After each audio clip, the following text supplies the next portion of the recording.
This is season 2. First episode of season 2 of Raf's Cast, Tales from MohawkAD.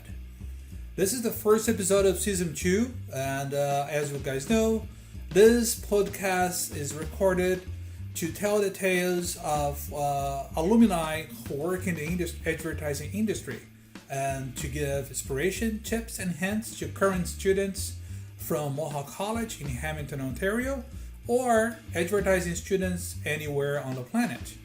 I am now with this amazing new entry song who was recorded by Alumni Jesse Bout. He's an amazing musician, videographer, photographer, and super creative student from a few years ago. So he created this entry song for the season 2, and also the entry song for season 2 for season 1 will still be here for the ending of every single episode. So it's never going away. The masterpiece that Abner Cestari created for me. So for the first episode, I have a Justin Turco, graduating class from 2013, and associate creative director at Union Canada. So without any delay, let's go to episode number 1 from season 2.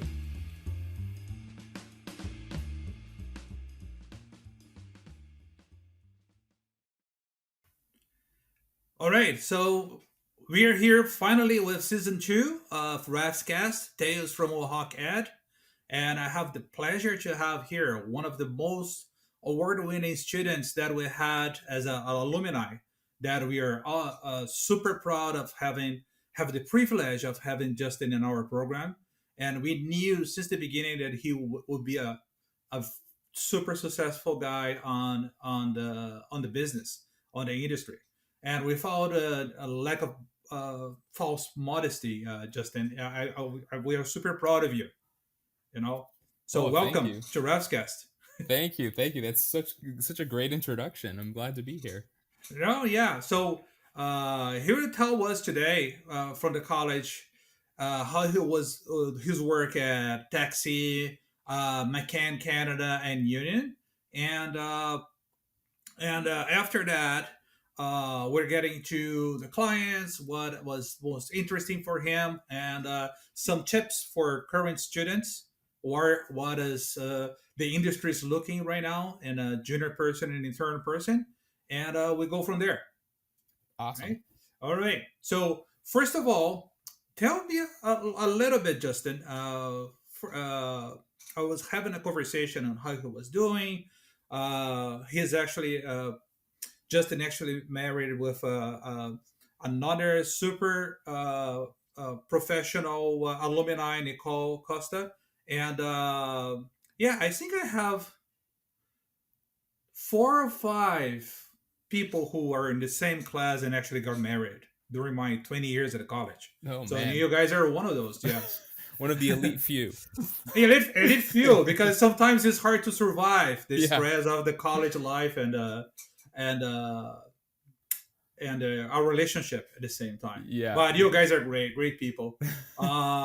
Okay, so I want to talk about this first. Let's go back to your college days. What is this art attack saying and tattoos that you say that you have a passion for?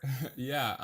I mean, I guess how I ended up at the college, I mean, I feel like advertising is kind of one of these things that you sort of fall into, at least for a lot of people. It's like that. Because I was always sort of like into art. When I was a kid, I loved Art Attack. I sort of grew up on that. So I always knew I wanted to do something creative, but I wasn't really sure what that was. Right after high school, I went to Sheridan first because I really wanted to get into animation, and then that sort of changed while I was there. I kind of found myself liking illustration a lot more. So I really wanted to. I wasn't totally sure what I wanted to do, but I knew I liked drawing and painting and all that stuff. And life sort of happened, so I kind of just like graduated from Sheridan and took a bit of a break, and then spur of the moment kind of. I think it was like a couple weeks before September started. I just sort of said, you know what, I need to go back to school. It's been a couple years.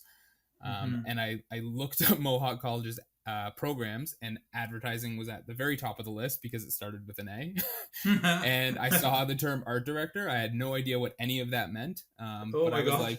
I was like, I like art. Let's give it a shot and see what it's about. I read a little bit about it and stuff. But I Mm-hmm. didn't really know a whole lot about the program or the industry for that matter.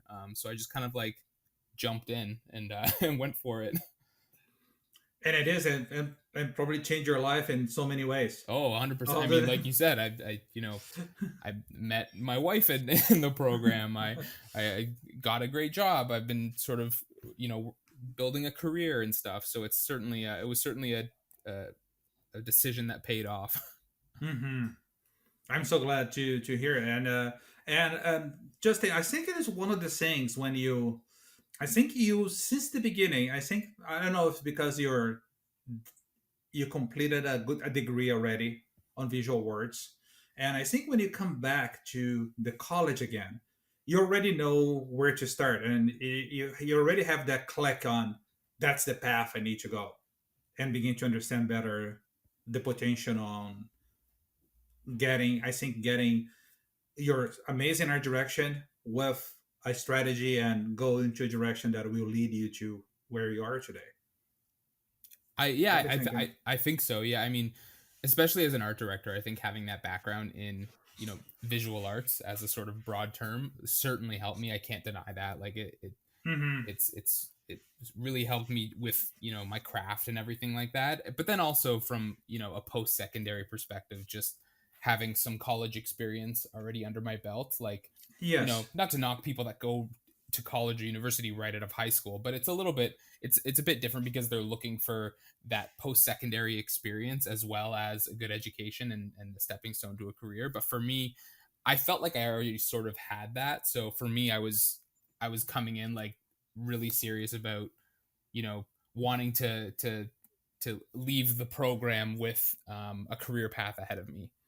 Um, Yeah, yeah. And the most interesting about you, Justin, that you came to the program. I realized right away that you know a lot about the craft already at this stage, but you're never arrogant or pushy, or you're very humble and listen to stuff and always produce stuff. Already accept revisions and chats and have conversations with you, and I already noticed uh, that you got it. Okay, and I think this is something that usually happens halfway through the program to the majority of the students, but for you was since semester one. So I think it was very interesting oh, to get it.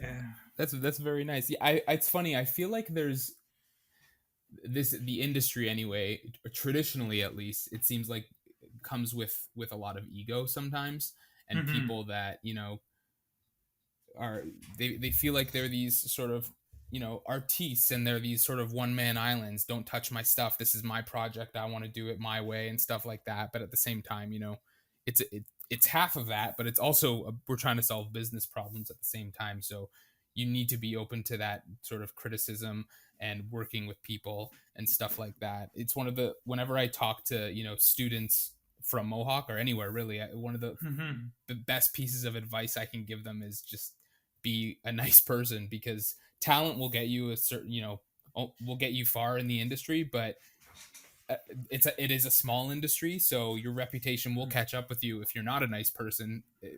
No Yes, matter how talented you are, if people don't want to work with you, you're not going to be successful.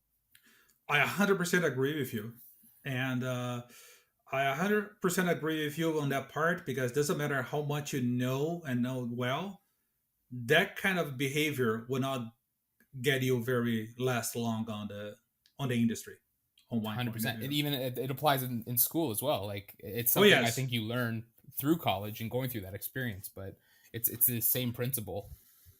and there are so many talented people in your class.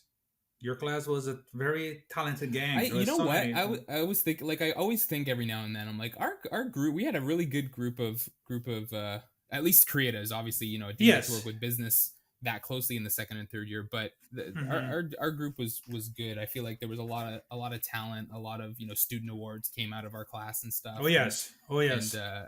yeah, it felt like I was lucky to be a part of it for sure. Yes, and that makes a huge difference. I think when a class is when the criticism to each other's work push the work up instead of being fights. And of course, there's fights and a little bit of contradiction, and There hey, has to be. it's part of the process. Yes. So totally, Uh, I think that's the kind of stuff that makes the work better. If you have, you should there should always be a little bit of tension, or else you're not doing things properly. I think 'cause there's tension in the industry and in the work that comes out of the industry. That's what makes for really thought provoking stuff. mhm. So, have do I have the right to say you're kind of the to start on your tax internship? Let's say that you were kind of the king of the National Advertising Challenge, aren't you? You know what? I've had a couple people say that. I feel like I do. Hopefully, this doesn't go against your humble comment you made about me, but No, no, I do no. like to post when It's when I just the win. results. It's just the results. The It's just results speak yeah. for themselves, right? No, but Yes. I have been very fortunate in that I've won a handful of times that the competition. I've been able to go to Cannes a couple of times, which is an amazing experience. Um, but yeah, it's one of those competitions that it's always fun to do, if you have the time to do it, and it doesn't you know stress you out or anything like that, because there's really nothing to lose and everything to gain by participating in it. Hmm. We're getting to the experience on Cannes in a second. I Okay. wanted to tell, is that first one at a college help you get internship at Taxi? How was that? Or it was an interview at a portfolio? How was that? How did I get that internship? Yeah. Yes. It was really fun. I was, every third the third years, in there's that time when everyone's going out and looking for internships and stuff. And I think since second year, or maybe even first year, I can't remember when we started going on those mock interviews and really started connecting with actual people in the industry. But I Hmm. always tried to take any meeting I could get with anybody, even if it wasn't for an assignment. I felt like there were weeks where I felt like I would, class would end and I would go to the GO station and head to Toronto and try to, make as many connections as possible and chat with people. Um, so I was trying to sort of build that network when I was in school, but when it came down to getting an internship, I was struggling because obviously agencies, it's a timing thing, it's a budget thing, Of course. there's a lot to consider. The stars have to align a little bit. So I was, I feel like there was probably like 20 or 30 agencies I went to, like just looking for something like, or a lead or something like that. And then I saw that Taxi, I think it was on LinkedIn. I saw that they were hiring a junior art director.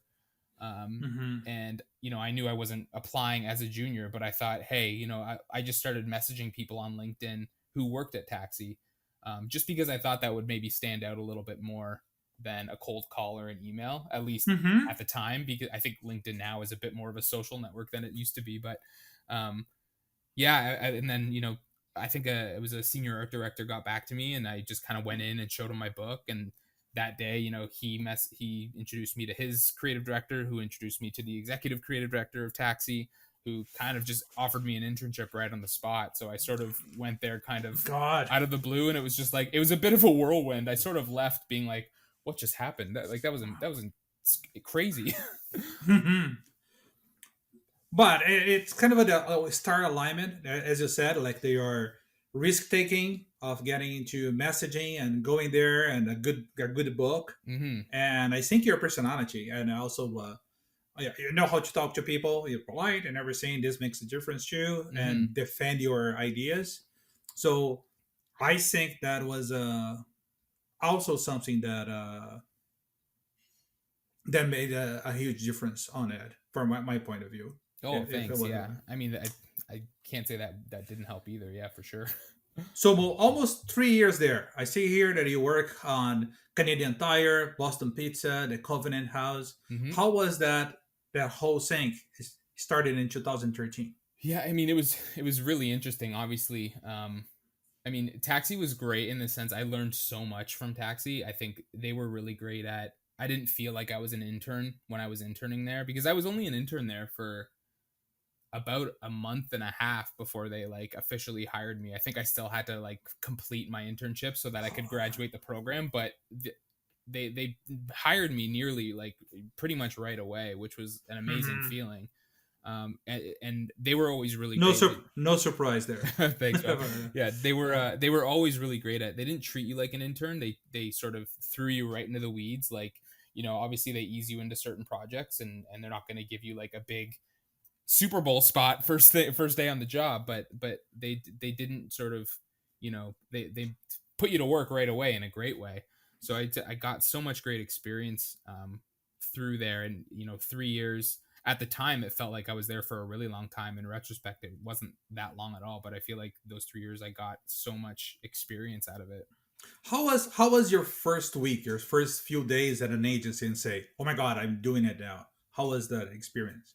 It was I remember the first day very clearly because it was probably, I don't know, it was the middle of the afternoon or something, and the executive creative director came in and said, you know, hey, there's this pro bono project. Do you want to come? Do you want to like, let's work on it. We'll go out to dinner. And it was just kind of like it was sort of, you know, I know the industry's known for these late nights, but it was like first day of the job. I think like we all went out to dinner, a couple of us, and you know, we just sort of like brainstormed, and it was so awesome. Like, you know, first night I was there till 10-11 o'clock, but like still, like I was kind of just like, wow, this is amazing. It was just such a fun like experience. I was so excited that like that didn't even matter.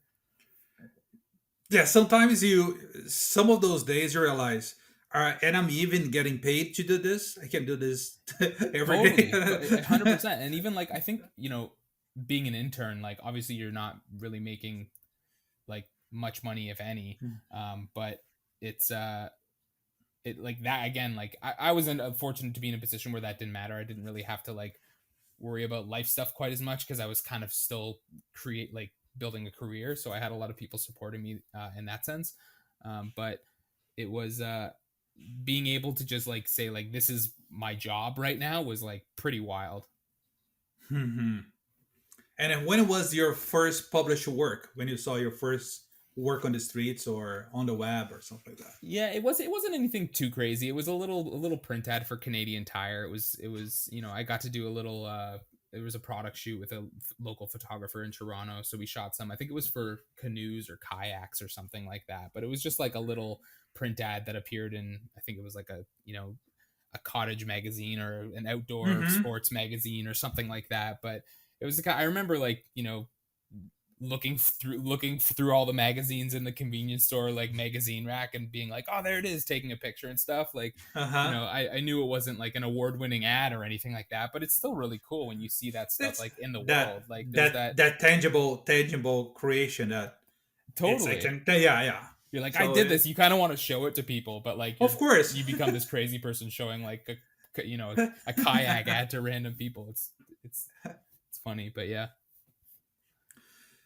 And how was when it comes to partnering with a copywriter there? They put you with different copywriters, or you have a partner to work all the time? How was that connection? So at Taxi, they were hiring a junior art director because they had a junior copywriter already hired there at the time. And I came to learn that this guy was, he had been in the industry for a while. I think he started as an account person, then he became, you know, a strategist, and determined that he kind of figured out that he really wanted to be a writer. So he sort of took a career switch and kind of started at the bottom, so to speak. But so I was working for him for probably at least like half a year to a year.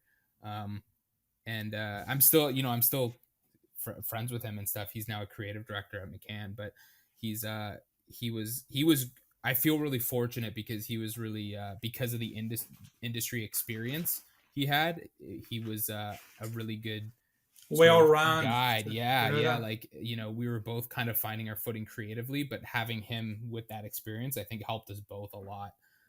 So I was really fortunate in that sense. But yeah, I worked with a partner there for about 6 months to a year, and then I got paired with someone else afterwards, which I was completely fine with because I was always like, this guy's got way too much experience on me. He should be with someone a lot more seasoned than me. But yeah, so I had two kind of solid partners while I was at Taxi. That's good to hear. And what made you change from almost 3 years at Taxi to McCann.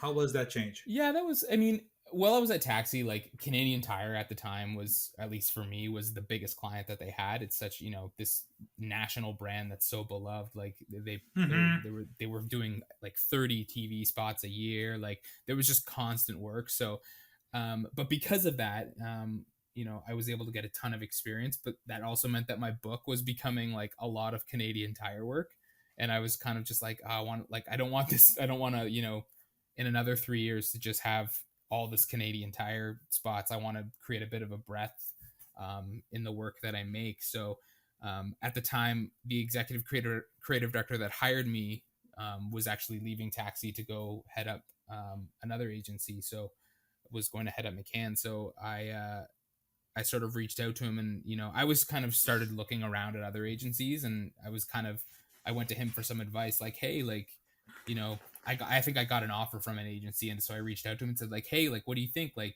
I know you worked with this guy that gave me the offer. Like, do you think I'd be a good Mm-hmm. fit? And he just sort of said, well, if you're looking to move, like, why don't you come to where I am, kind of thing. Like, so it was kind of like again, sort of like the stars aligned. Like I was kind of getting a little antsy. I was looking for a bit of a change in the work, Mm-hmm. and I felt like it would be a good transition to kind of like go to another agency but work under someone who I previously worked with. It felt like a good opportunity to sort of test out someplace new. Before leaving Taxi on our podcast here, Mm-hmm. what was the work at Taxi that you're most proud of? I think a lot of the Canadian Tire work, just because it was like so much fun, and I think so many people like around the country like love And, those spots. That guy, the Canadian Tire guy, like people love him so much.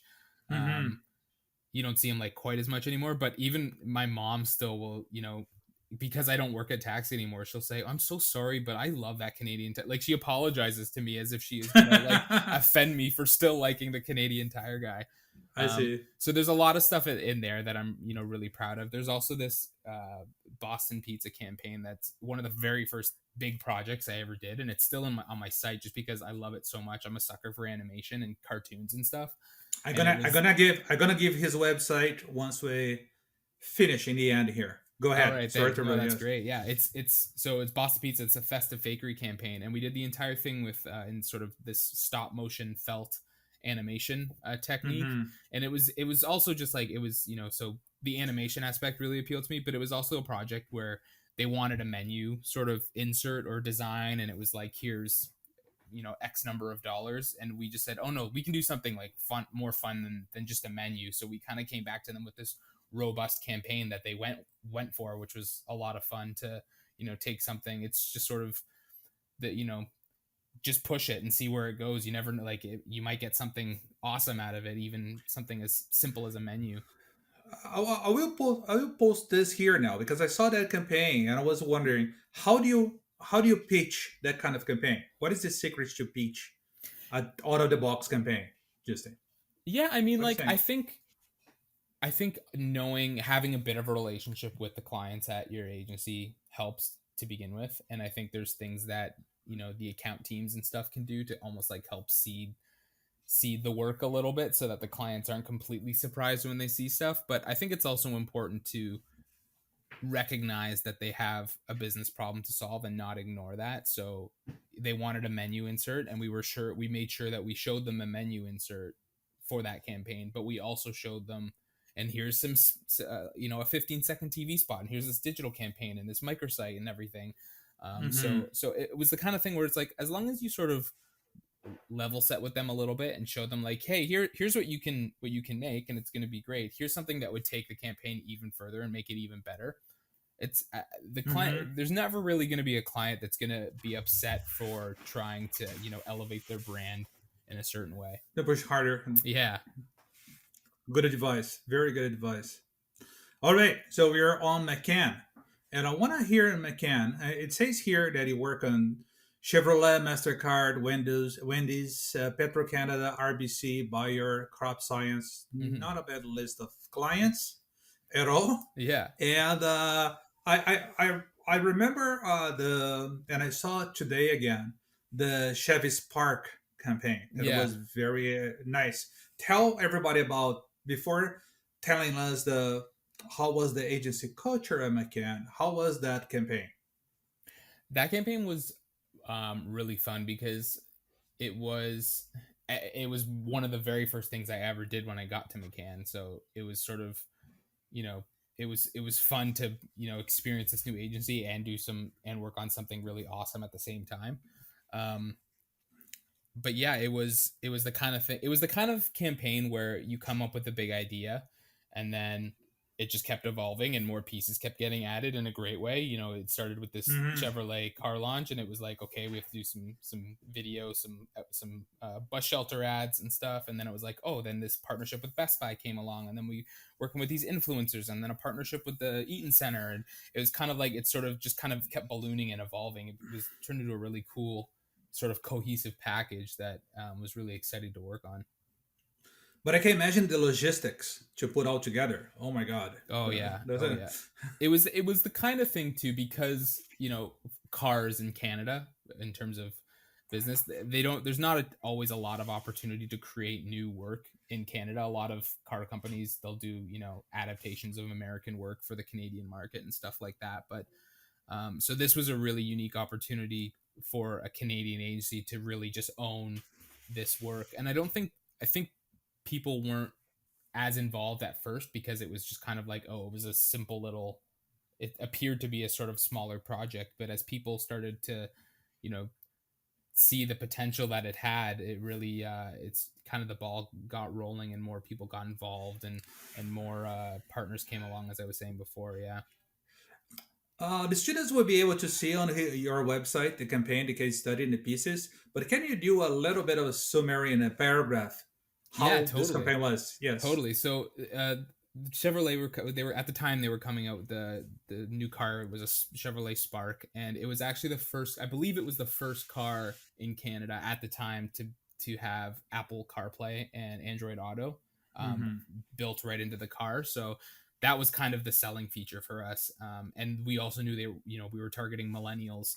So we thought, hey, what do millennials care about more than cars right now? They care about their phones. So because this car had all the features of your phone in the car itself, we thought, well, why not, let's just pretend it's a new phone launch and launch it that way.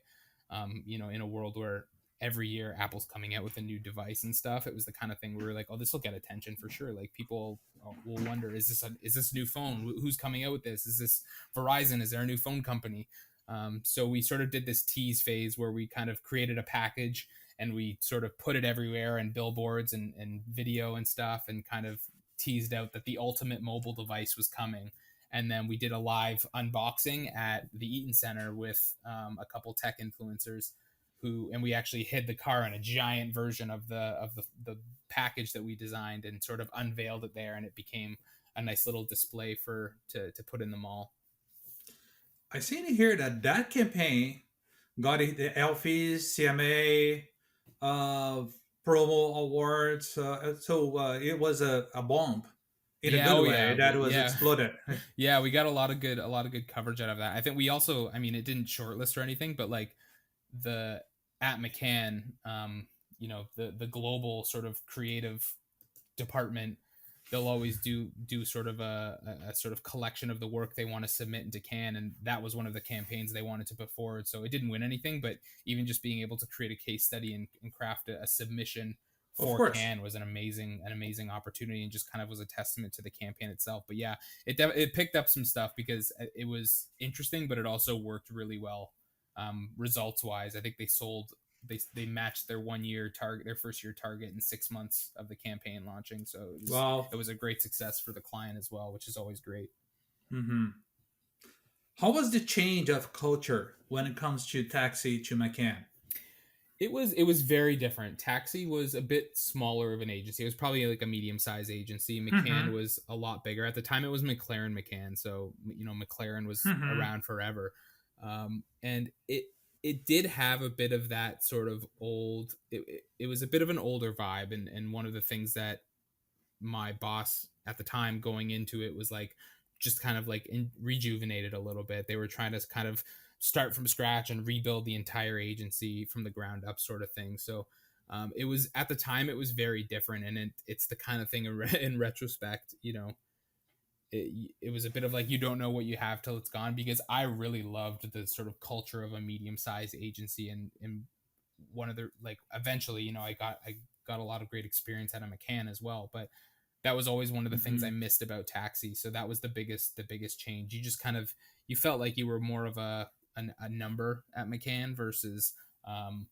you know someone you could talk to like anyone and they'll know your name kind of thing, because you were You have a so better much relationship with the other teams, and exactly. It's like you're all sitting together. It was a lot more cohesive of a unit, I found. So that was always one of the things. But it's the kind of thing where some people that's really great for some people, and some people love that and they respond really well to that. For me, I loved the culture of feeling like you had friends at the office versus just coworkers.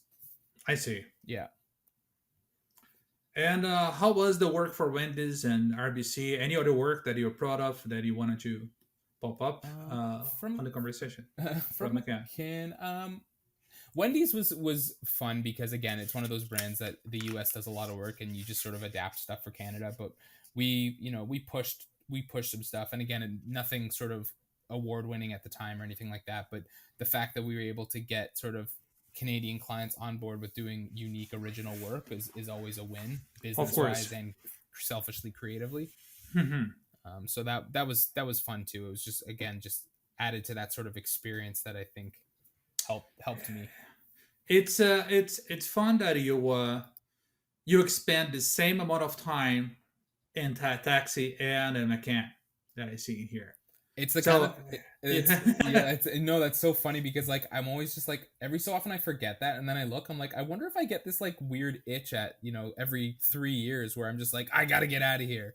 Because that's something I noticed as well. It's pretty much identical. that was the sensation when you finally went to work at the union. Canada? Yeah, I think so. I think it was the kind of thing where I was looking for that culture again, and I met my current partner at McCann, and we developed a great relationship. So this opportunity came up where I knew a couple people at Union because they were sort of Taxi alum. So our paths crossed very briefly when I was at Taxi as well. But yeah, an opportunity came up, and it was an exciting one. For the prospect was exciting, so we just sort of decided to jump on it and head over there. And you began to, after almost 6 years on Taxi and McCann, you begin to know a lot of people. Yeah, Isn't it? You begin to get to know networking is grow so much that people are beginning to just call each other and say, "Are you free?" etc. You know how it is. Totally, 100%. Yeah, that's exactly it. Like I said, it's If, small. if you're industry. good, if you're good, it don't have any burned bridges. Yeah, exactly. If you're good and if you're nice, then you'll develop good relationships really quickly. But like I said, it's a small industry, so you develop those relationships quickly, and people know each other. And even if you don't know someone directly, chances are they know someone who knows you. So you're always kind of one person away from an opportunity, so to speak.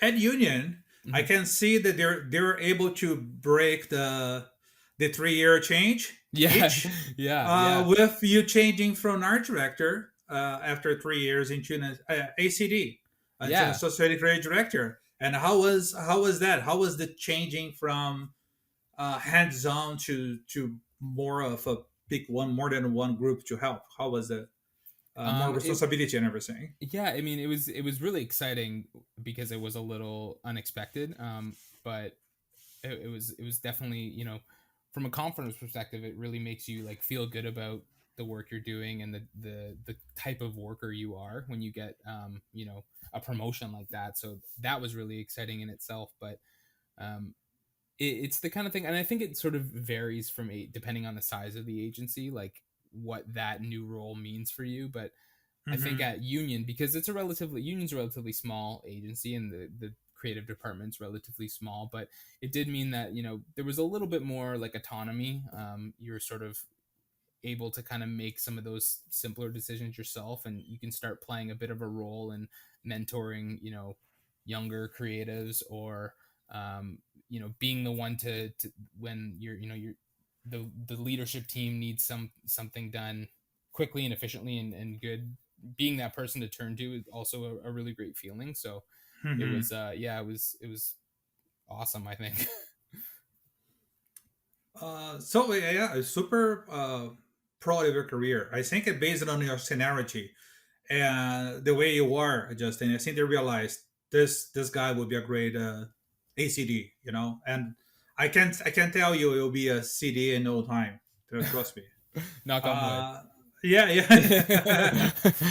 I guarantee you that because you have that sense, Justin. And since you were at the college with us, uh, uh, what you can what clients you're working right now that you can say that you actually Yeah, I can mean, tell us? Yeah, Union's got a yeah. pretty a good roster of clients for sure. So we do work for Best Buy, Mm-hmm. Best Buy Canada. Their office is actually based in Vancouver, so that's been an interesting experience because obviously Hmm. they're 3 hours behind us. So it's an interesting way of working and stuff. But they're awesome clients. They've been with Union for a really long time.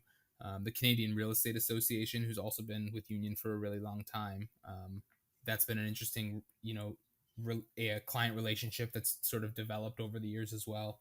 I'm trying to think. We have the Weston portfolio, so we do all the stuff for Wonder Bread, for D'Italiano, for Country Harvest, for Ace Nice. Bakery. Yeah, so it's Mm-hmm. very appetizing brand to work on. Mm-hmm. Yeah, we do stuff for Tetley, like the teas. I'm kind of just looking at my desktop right now to see. We have Yeah, I think I saw somebody post a campaign on LinkedIn today. Something new that you guys did oh, golf, maybe for Golf Town.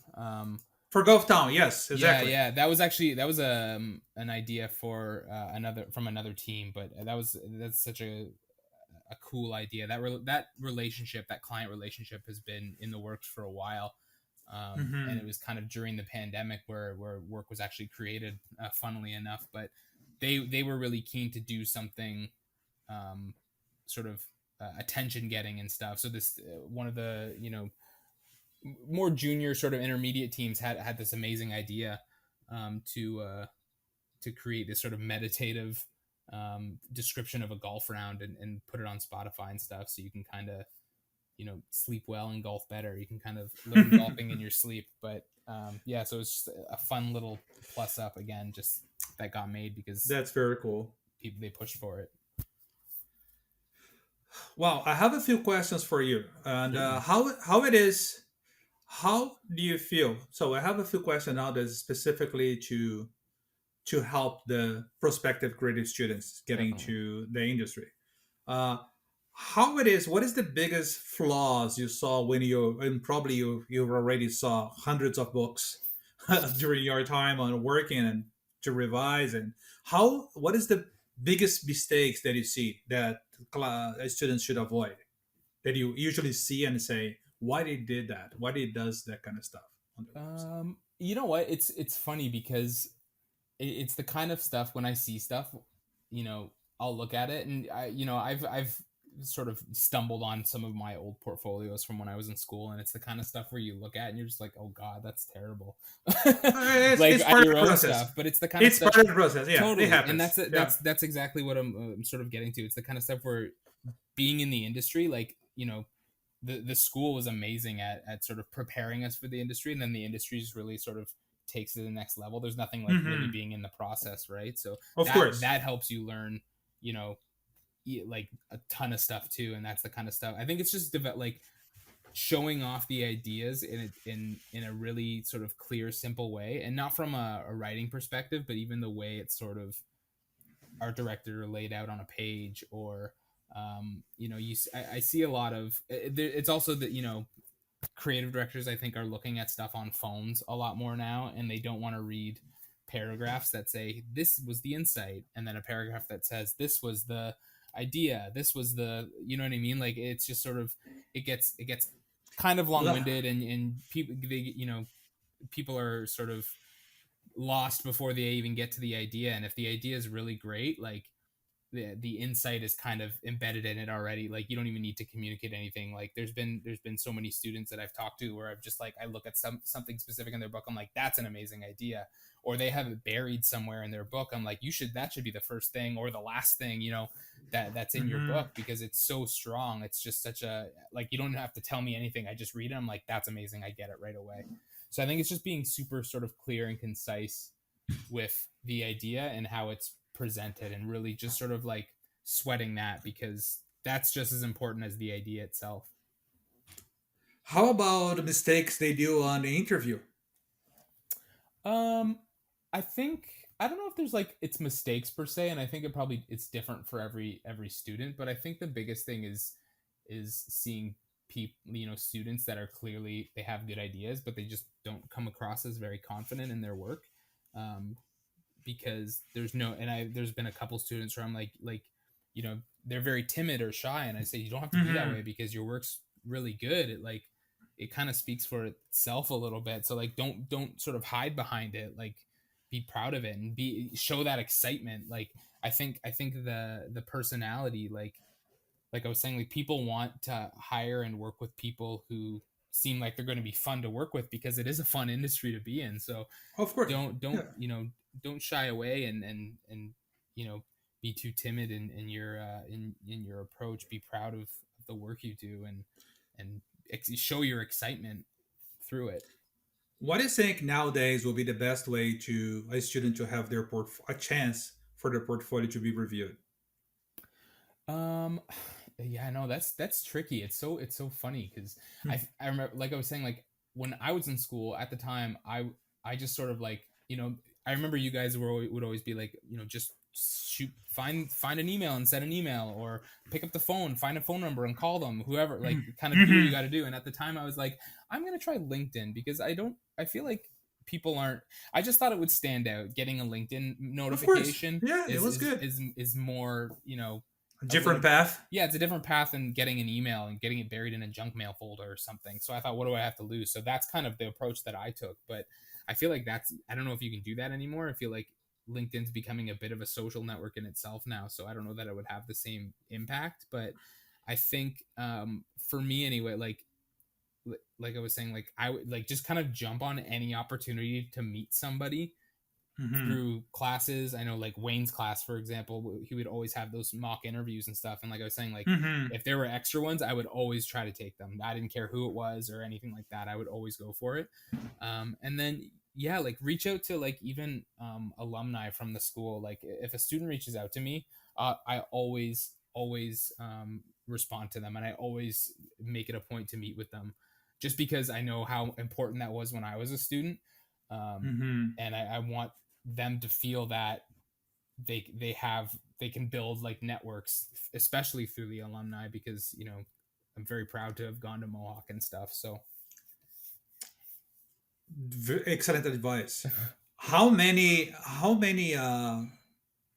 emails you usually receive asking for a portfolio review a month a month, or a week? yeah, I mean, that's interesting. I'll usually, to be honest, I feel like I get them on, like, LinkedIn and stuff, more than email, just because I feel like when you're at an agency, your email isn't always the first.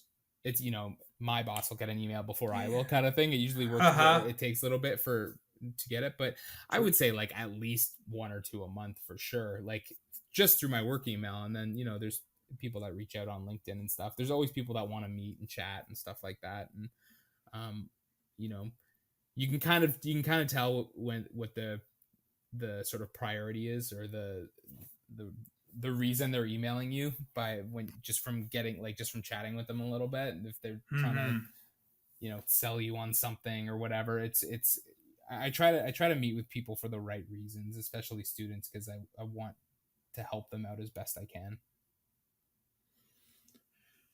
On that note, I know that you, when you work and you did so many commercials and movies and photography, how is this relationship? Sometimes the students, we study the role of an art director when I give classes to them, and they say you need to have an amazing network of photographers, illustrators, know your type, and know the best people in your team that can help you, and production companies, that kind of stuff. How do you develop that cast of list of good people that you know could do good work for you?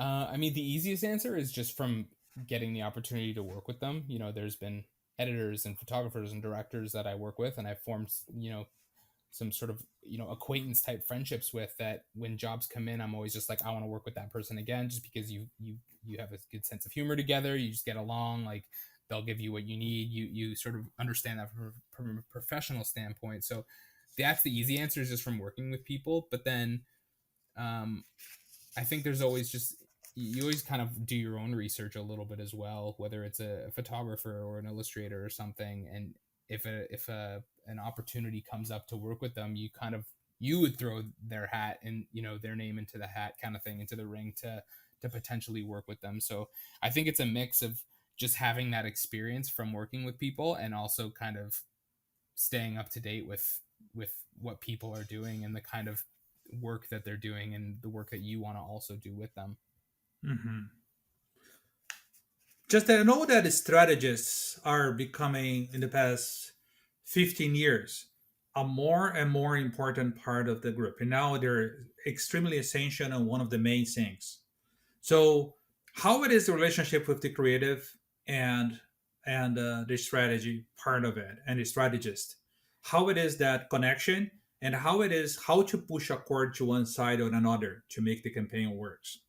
Yeah, that's a funny relationship, because I feel like some agencies, the creatives and strategists, hate each other, and some they love each other. I personally, like, that's Mm. one of the things if I'm, if I'm anytime I've switched agencies, I've always asked about the strategy department, because it's one of the things that I've discovered that it is super important. Like, you're right, like it's one of those things where if you don't have a good strategist, then you're leaving it up to the creatives to kind of play two roles and do two jobs, and it just takes away from the sort of creative development, and the sort of, the good what they're being paid to actually do, if they have to Mm-hmm. play the strategist and come up with their own insights and everything.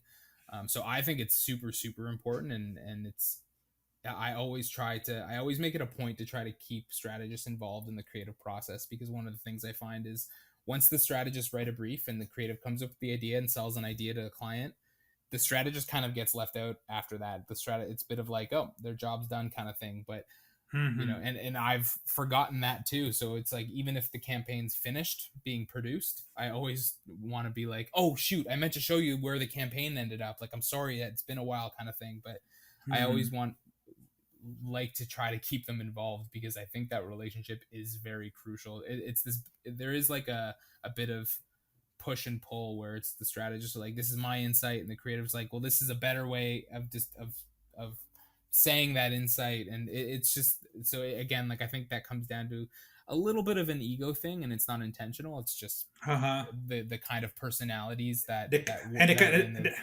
and the kind of tension that we were talking about, there need to be some kind of tension, but not Yeah, much as you that. need that tension, but it's like, if, as long as like you're willing to hear from someone else, and vice versa. If there's tension but there's no, you know And just nothing one willing side. no one's willing Yeah. to budge, then it's that's not going to lead to anything great. Hmm. That's interesting. That comes by my two last questions, Mhm. Justin. And uh, if you could say to get all the 30 years right now, listen to you, people who are about to, they're the last year, what industry expect from juniors, copywriters, and juniors are directors right now? What kind of a skill you're supposed to have, and at least at the junior level, and what kind of mentality and know-how on to be a good hire? I think for me, one of the things I always appreciate seeing in anybody, no matter what level, is just how much, like, do you care? Because there's a lot of people that, they're there to do a job, and that's awesome. But if you don't care about what you're doing, and if you don't care about the work, or supporting someone, or anything like that, then it just, you form a really bad reputation. And it's annoying to watch people who don't care about doing something great when Hmm. you so clearly want to. So I think that's what a big thing, just sort of in general, is just like, make sure you care about what you're doing, and make sure you care about being part of a team that cares what they're doing. I think also now, like we're seeing it more and more, but the fact that clients are, they want to spend less money and do more work and stuff. I think creatives are there's a bit of becoming a bit of an expectation that creatives are leading projects more and being a lot more involved, where I think, traditionally there was this mentality of like an art director, like, you know, you're there to kind of like make sure it sort of aligns with your vision, but you're not as hands-on as like the art department is, or the food stylist, or the the prop stylist, or whatever other role is in the production. But I feel like now creatives are expected to play a bit more of that role and make some of those decisions. So I think that's just because budgets and quick timelines and stuff like that, and creating stuff that's very reactionary. So I think that's a good skill to have, and I think that also comes down to building those relationships with people in the industry and knowing who you can turn to, whether even if it's just for advice. At what point, besides great concept and skill and be as people who cares, comes the skills of the tools that you need? Software, video editing, app prototyping, UX, UI, and photography, typography. Which are the stuff that are necessary, I think, as a junior? Oh, that's really interesting, because I feel like, I mean, if you can be amazing at all of those things, that's awesome. But like, I think It's hard. Yeah. yeah, it's very hard. It's like one of those things where you can be okay at everything or really great at one thing. So it kind of depends. I think in the industry, it's helpful if you're pretty good at everything. And it's always, when you least expect, when you use the skill, a random skill, when you least expect it. There will be times when, for a presentation, I'll have to do like a really quick animation or something like that, or something in Premiere where, I have to like cut down a video or something, or you're like, I need I'm trying to do a mock-up of something and I can't find a picture of it. I'm just going to go to a store and take a photo myself, kind of thing, just because you need something very specific. So I think it's like, it's good to have those skills, because you'll be happy to have them when you really need them. I see. That's a good way to put it in. To have the skill to be in a good place when you need it. Yeah. That's it. That's say enough about it. I would ask you one thing now, Justin. Tell me two memories that you have at the college days that you you like the most. Oh, that's a good question too. I feel like our class, I might be wrong, but I feel like our class was the first class that got to use the agency. Probably yes. I remember it. What didn't exist, I don't think, in the first year. I think it was maybe being built in the second year. Yes. And I think that's when that sort of, if it's still called that, the I wing was still kind of under construction and being developed. I remember being in school and the hospital across the street didn't even exist. But but the agency was a really cool thing to even just kind of like help sort of build a reputation around a little bit. I know the students always play a role, and I know, we had artwork on screens and stuff like that, and figuring out, what can we do for this screen and what can we do for this wall and stuff like that. So I remember one that you did, that you painted a piece of paper, the letters, isn't it? Yeah, I did like a spray paint, like spray paint the agency, and we kind of spread it across like four monitors or something. But yes, I remember that one. Stuff like that. So that, I mean, that was like a really fun thing to be a part of, and I know that it's become like a really great work. I think it was the first year that the agency created a kind of a turf feeling. I remember people being very territorial. I remember you would see people, because our class was very tight knit. There was like, everybody knew each other. The creative. Everybody, like, for the most part, got along and stuff.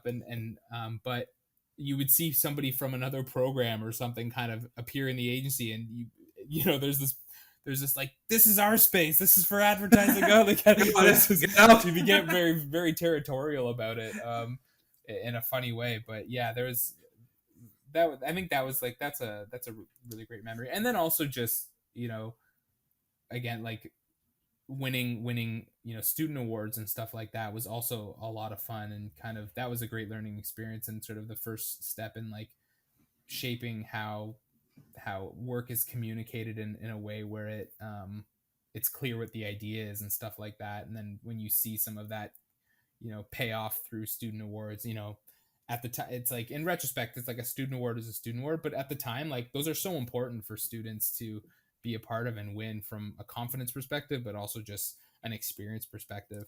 So that was always fun whenever that would happen to I see. yeah, to me or any other student, So really. they're still territorial before the pandemic, of course, but they're still territorial. Good, How good. was how was your experience on the shift on your mindset when you went to Cannes for the advertising festival?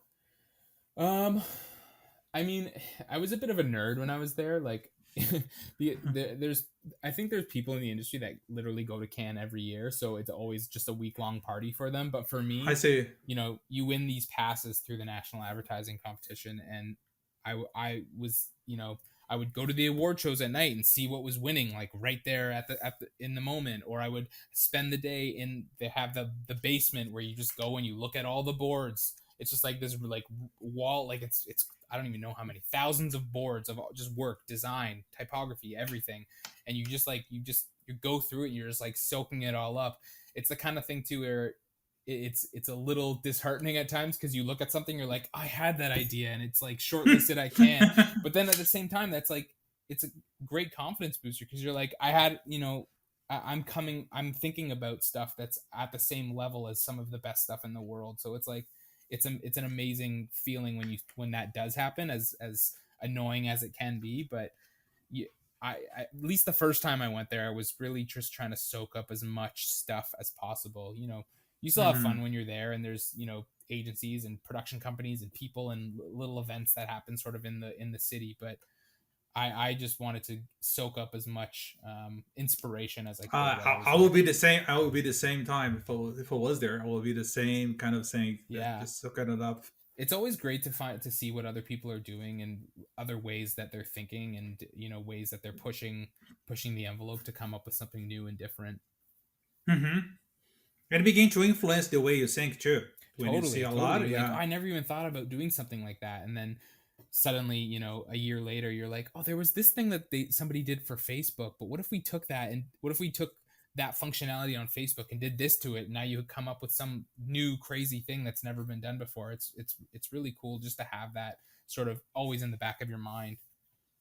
Just a last question. Mhm. How a great thing about Canada. I will go one day, but I hope. Uh, how the pandemic changed the way people work right now, and everything is remote, or sometimes you came back to the agency. How it is right now? We are in September 2021. If you're listening this in any time, yes. Yeah, I mean, it feels like the pandemic just started like yesterday still. Like it's crazy how it's affected time. I think and I think this is different from person to person. For me personally, I've always fed off the energy and the culture of an agency. So I Hmm. think not having that is really like affected, it can affect my mood some days and stuff like that. Like I think I really thrive in that environment. So that's certainly something I miss. And people are great and over screens as much as they can be, but there's just something about the sort of buzz and the energy of an agency that's really awesome. I think we're starting to see that it is possible to still do great work from Of home. course, it's being proved. It's been proven, so I think that's going to be play a bigger role in the future. I think there's probably going to be a lot of agencies that are going to move to a hybrid, some days from Hmm. home, some days from the office. So I think that's going to impact the industry, not necessarily in a bad way, but in a different way. Um, Hmm. yeah, I think it's one of those things where the industry right now is just creating work that's so reactionary, and it's kind of funny that the industry itself has had to become reactionary because of an Of event course. like this. So it's I think being a talented creative, it's easy to do that. It's easy to take something and be like, okay, we can't do this, let's do this, and just come up with a solution to a problem. So Hmm. and it's the kind of thing where we're strangely lucky for it to happen now and not 20 years ago, because who knows, we have all the technology to help us still work and do great work, but who knows what this would have been like 20 years ago, kind of thing. Hmm. Yeah, we returned to the college for we are hybrid now. So some days are online and some days are Oh, at the okay. college with masks and everything. Right. But last year was entirely online. Yeah. Was a whole year online, so it was different. But at the same time, was better than I expected. To tell the truth to you. Oh, okay. I mean, that's good. It's Yes. always good. It's always good when you find that silver lining in something like this. Yes, definitely. So, best way to students to contact you, LinkedIn. You think is as you told Yeah, LinkedIn? you can message me on LinkedIn, connect with me, Justin Turco, Turco. But you can go to my website, justinturco.com. I think Raph, you said you were gonna Yes, post the links. I think justinturco.com. my Yeah. email's there. You can send me an email directly. Like I'm always if I get a message from someone, I'm always happy to respond as best I can. And kind of do whatever I can to sort of help you, even if you just want me to look at your book or you need some advice or you want to chat and pick my brain. Like anytime I can do that, I'm always happy to. I'm always want to give back to a college and a program that gave me a lot. So Justin, I have was a pleasure to have you as the first episode of season 2 of Cast. And guys, we're gonna see each other in 2 weeks with another episode. And super glad to have you here, Justin. thank you And so say much, hello. Raph. Say hello to Nicole. I will. Okay. It was great to see you. Great to see you.